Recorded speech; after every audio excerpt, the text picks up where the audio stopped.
बहुत बहुत धन्यवाद and many more congratulations to all the companies. Thank you once again.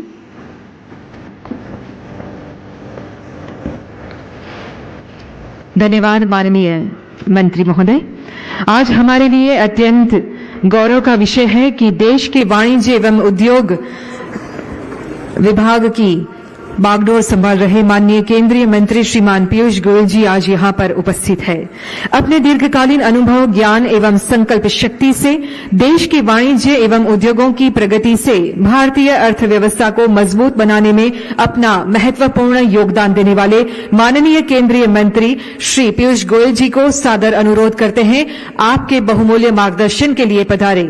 आइए करतल ध्वनि के साथ स्वागत करते हैं हमारे आज के अतिथि महोदय honourable union minister mister Piyush Goyal जी।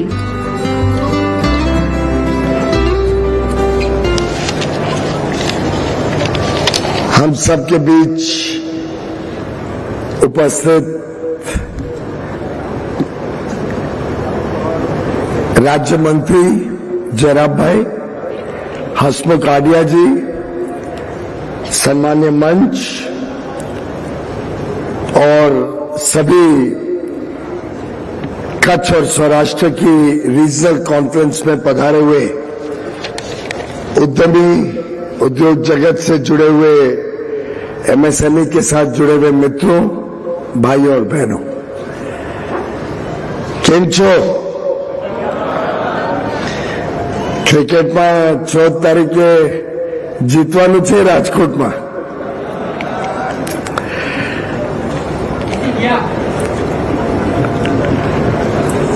आज नेशनल यूथ डे भी है। स्वामी विवेकानंद की जयंती हम सबको प्रोत्साहित करती है बड़ा सोचने के लिए, देश को आत्मनिर्भर बनाने के लिए।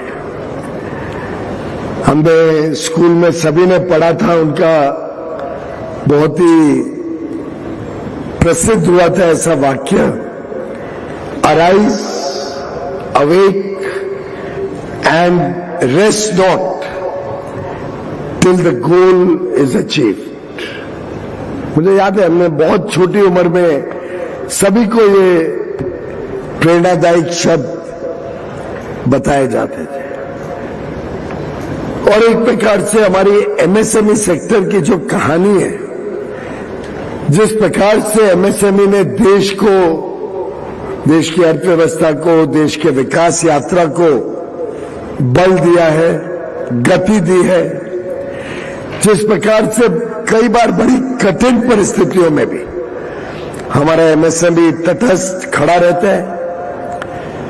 एमएसएमई के उद्यमी बड़े बड़े चैलेंजेस को स्वीकार करते हैं। वो अपने आप में भारत की पहचान है, दुनिया भर में भारत की पहचान है। मुझे नहीं लगता कि कोई भी बड़ा उद्योग ऑटोमेटिकली या शुरुआत से ही बड़ा होता है। बड़े बड़े आज के जो बिलियनर्स हैं, इनकी भी स्टोरी देखेंगे तो शुरू कोई ना कोई छोटे यूनिट से किया होगा, परिश्रम से फिर आस्ते आस्ते बड़े होते हैं, जिसको हम एंटरप्रेन्योरियल स्पिरिट कहते हैं। और गुजरात तो वैसे माना जाता है एमएसएमई सेक्टर के लिए, मुझे लगता है 40 लाख से अधिक एमएसएमई यूनिट सिर्फ गुजरात में स्थित है। गुजरात की अर्थव्यवस्था की रीढ़ की हड्डी है एमएसएमई, और ये तभी हो पाया जब राज्य सरकार ने वो फ्रेमवर्क बनाया, हर प्रकार से, हर दृष्टिकोण से सहयोग प्रदान किया, सहायता दी, हाथ बटाया और एमएसएमई को खड़े होने के लिए प्रोत्साहित किया। अच्छी पॉलिसीज, अच्छी उद्योग की नीतियां, इंसेंटिव स्कीम्स, ऑफ कोर्स अगर कोई सबसे अहम बात है तो वो तो आपकी एंटरप्रेन्योरियल स्पिरिट है।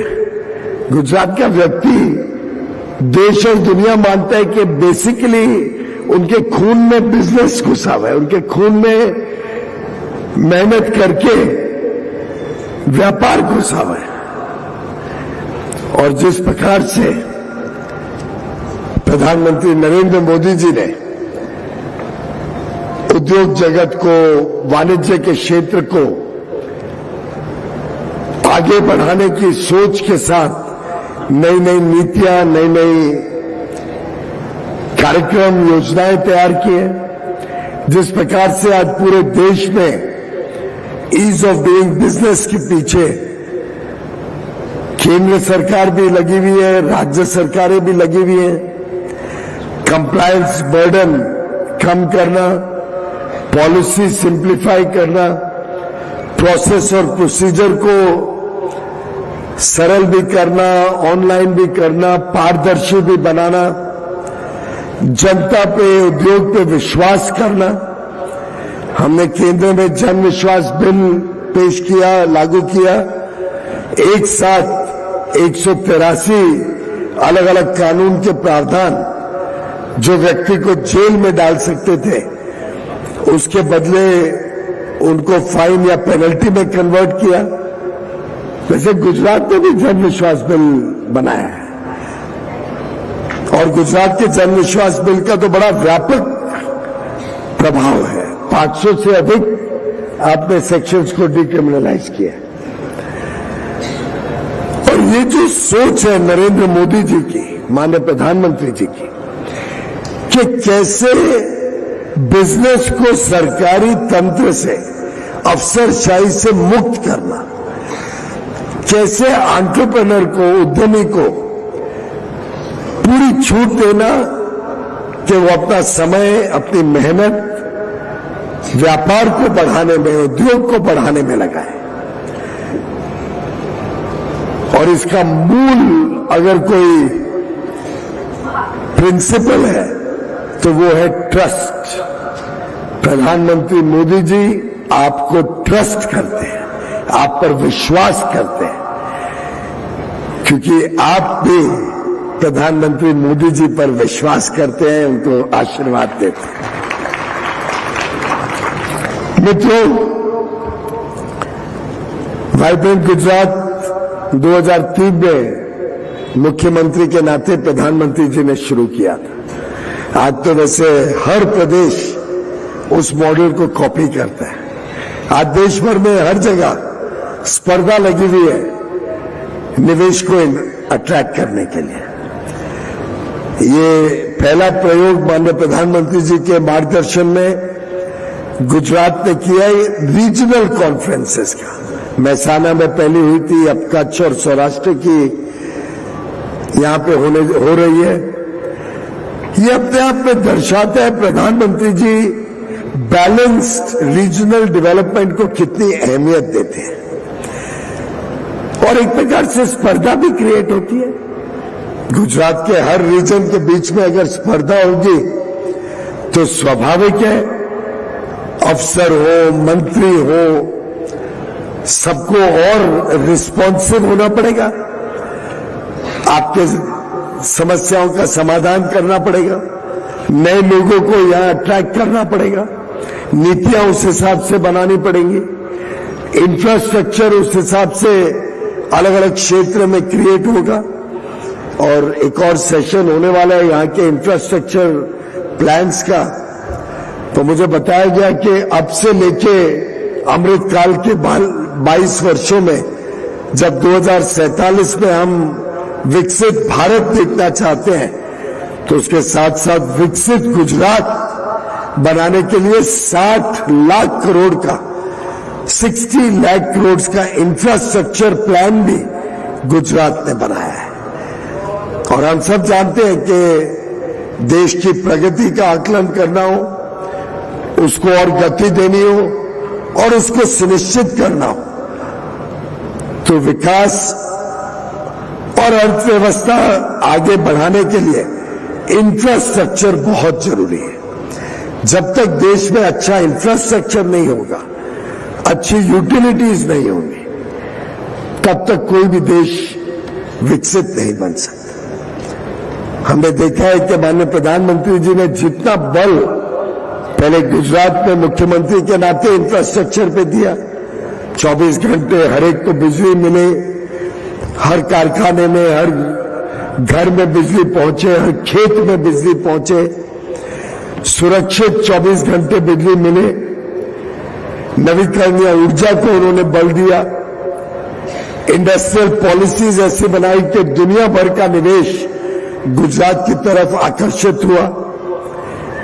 अब प्रधानमंत्री के रूप में गत 11.5 वर्षों में माननीय प्रधानमंत्री जी ने जो 3 प्रमुख पिलर्स पे फोकस किया, एक, देश की अर्थव्यवस्था को मजबूत बनाना, एक मैक्रो इकोनॉमिक फंडामेंटल स्ट्रांग होने चाहिए, दूसरा इंफ्रास्ट्रक्चर में निवेश करना, सालाना 12 लाख करोड़ रुपए केंद्र सरकार इंफ्रास्ट्रक्चर पे खर्चती है, 12 लाख करोड़ एवरी ईयर, जिसके कारण आज देश भर में हर क्षेत्र में तेजी से प्रगति हो रही है।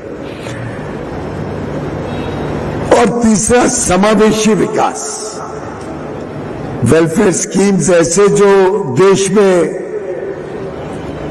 दूर दराज के इलाके तक, गांव-गांव तक लोगों को सशक्त बनाए, एम्पावर करे, खड़े होने के लिए आगे चल के देश की अर्थव्यवस्था को आगे बढ़ाने में सबका बल भी, सबकी मेहनत भी उसमें लगे। और ये तीनों पिलर्स एमएसएमई सेक्टर के लिए सबसे ज्यादा जरूरी है, क्योंकि इंफ्रास्ट्रक्चर हो तो उसका मल्टीप्लायर इंपैक्ट 3 गुना होता है। डिमांड आती है स्टील की, सीमेंट की, कारपेट्स की, इलेक्ट्रिकल्स की, दुनिया भर की, मार्बल, टाइल, सेरामिक, अब पूरी उद्योग और व्यापार को ग्रो करते देखते हैं जब इंफ्रास्ट्रक्चर में इन्वेस्टमेंट होता है। इंफ्रास्ट्रक्चर में लोगों को नौकरी मिलती है, रोजगार मिलता है। इंफ्रास्ट्रक्चर क्रिएट करने के लिए जो सामान लगता है, उनकी फैक्ट्रियों में लोगों को नौकरी मिलती है, रोजगार मिलता है, कमाई होती है, व्यापारी कमाता है। ये सब कमाई फिर कंज्यूमर स्पेंडिंग में जाती है, कंज्यूमर खरीदता है तो डिमांड बढ़ती है, और इसको एक वर्चुअस साइकिल के रूप में देखा जा सकता है। स्पेंडिंग, परचेजिंग, ये दोनों हाथ साथ साथ चलते हैं। Infrastructure spending, consumer purchasing, income levels go up, consumer demand goes up. और ये सब हमारे एमएसएमई क्षेत्र के लिए नए मौके, नया डिमांड, नई अपॉर्चुनिटीज तैयार करने का काम करती है। और आज मैं आपको कई सारे उदाहरण बता सकता हूं जहां छोटे से शुरू करके, एमएसएमई सेक्टर से शुरू करके लोगों ने बड़े बड़े इंडस्ट्रियल एम्पायर्स खड़े कर लिए।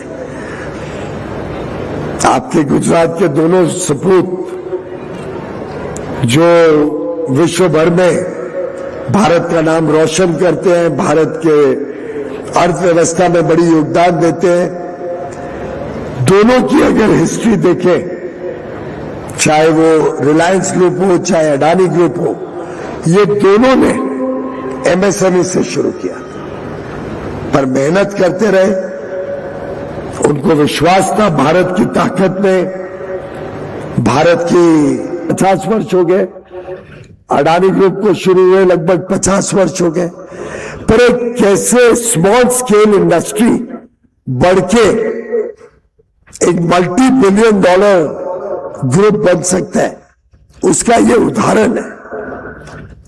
और ऐसे में आपको ढेर सारे उदाहरण सुना सकता हूं। कोई टाटा ग्रुप ओवरनाइट नहीं शुरू हुआ था, इतना बड़ा कॉन्ग्लोमरेट। बजाज ग्रुप ओवरनाइट नहीं $100 बिलियन का ग्रुप बना। बिरला समूह आज इतना बड़ा है, इतने अलग अलग क्षेत्रों में, पर शुरुआत तो छोटे से काम से की थी। वेदांता आज अंतरराष्ट्रीय स्तर पर उनका काम है, लेकिन शुरुआत बिहार के एक छोटे व्यापार से की थी।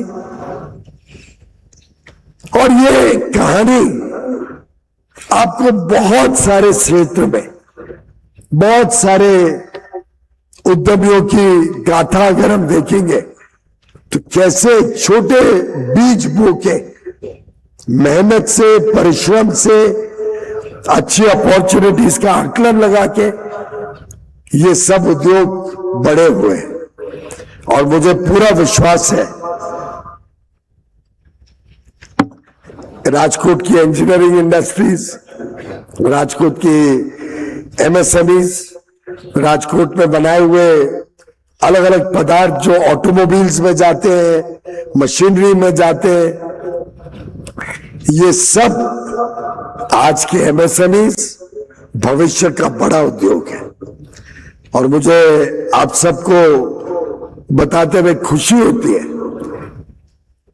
कि जो गुजरात में काम होता है और खासतौर पे राजकोट में जो काम होता है वो तो बाकी सब जगह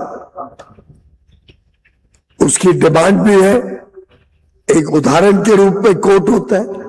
मुझे याद है कोविड के दिनों में हमें कई सारे इक्विपमेंट विदेश से नहीं मिलते थे, तो मैं राजकोट के अपने सीएनसी मशीन मैन्युफैक्चरर्स, यहाँ के अलग अलग इंजीनियरिंग यूनिट्स को टास्क देता था कि ये हमें बनाना है, तो ये बना के लाते थे। अलग अलग पुर्जे लाते थे, वेंटिलेटर्स यहां पे बनने शुरू हुए। तो राजकोट की कैपेबिलिटीज तो अनलिमिटेड है, इन्फिनिट है। और जिस प्रकार से